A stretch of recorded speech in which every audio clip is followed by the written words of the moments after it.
As a Christian, a lot had changed. I suppose there was no bigger change that happened after I had taken some time while there in South Africa for fasting and prayer.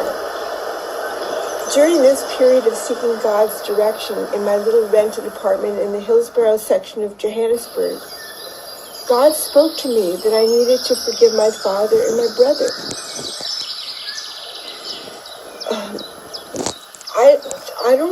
I said, God, I don't have anything against my father and my brother, but I will obey. Immediately, I had the sensation of a huge boulder rolling from off of me. While this vision played out before my eyes of my father and my brother careening down a mountainside to their death, as tears streamed from my eyes at the same time.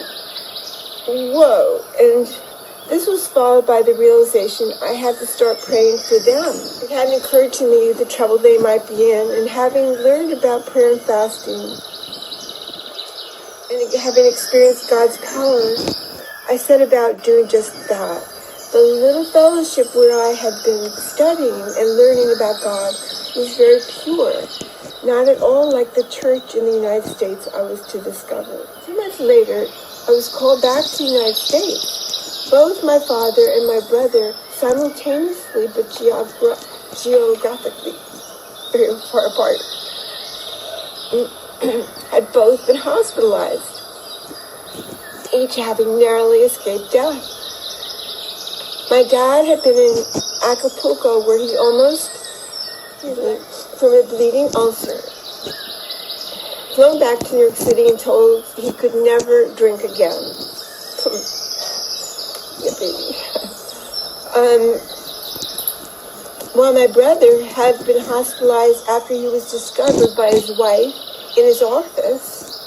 She never would visit him there, but for that afternoon, for some reason, she walked in, and then he was starting to shoot up cocaine, and it uncovered a 20-year addiction to all sorts of drugs, starting from his stint in Vietnam.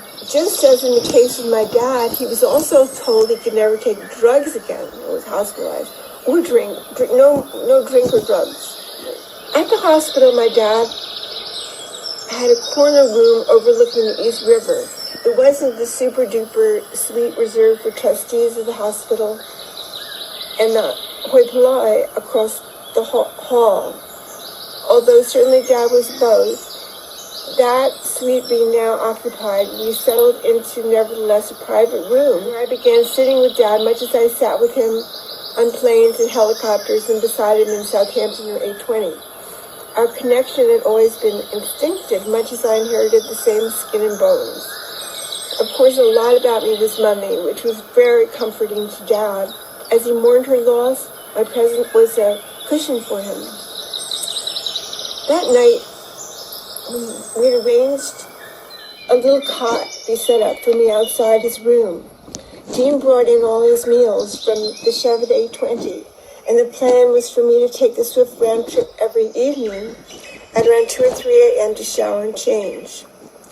Then return to be Dad's patient advocate, so that he was never alone at the mercy of the hospital. Of course, Dad never slept.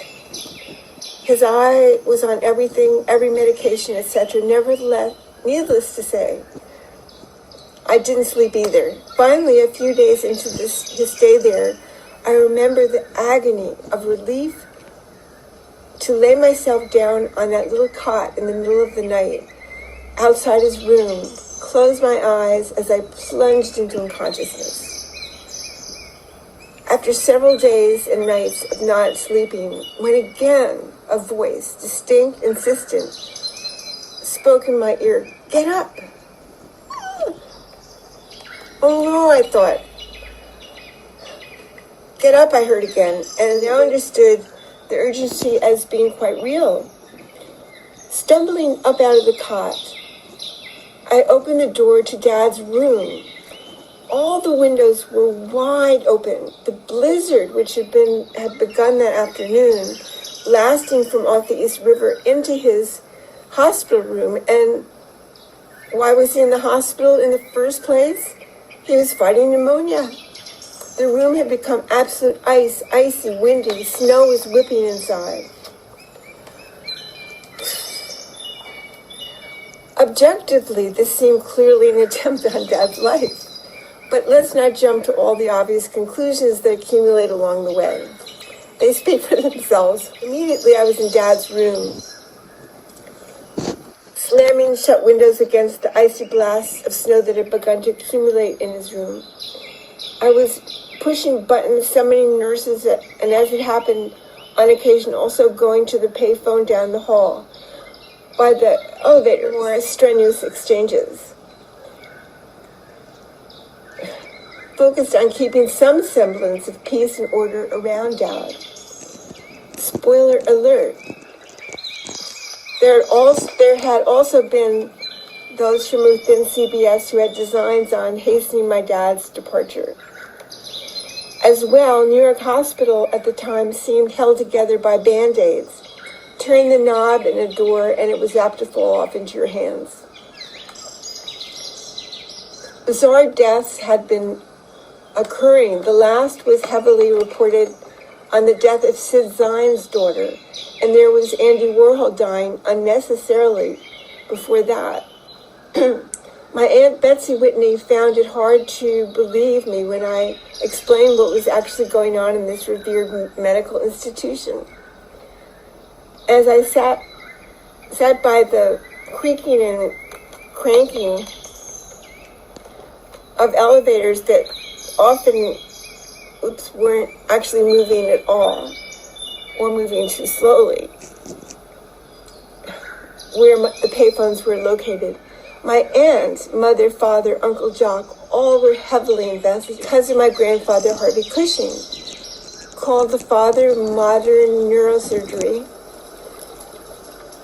a legend across several disciplines, a pioneer in bringing us out of the dark ages of medicine as one of the founders of Johns Hopkins. I'd have to write a book to cover all he did for his profession, his patients, his students. And so Mummy and her sisters were also devoted to the enhancement, the improvement, the creation, and the health of hospitals.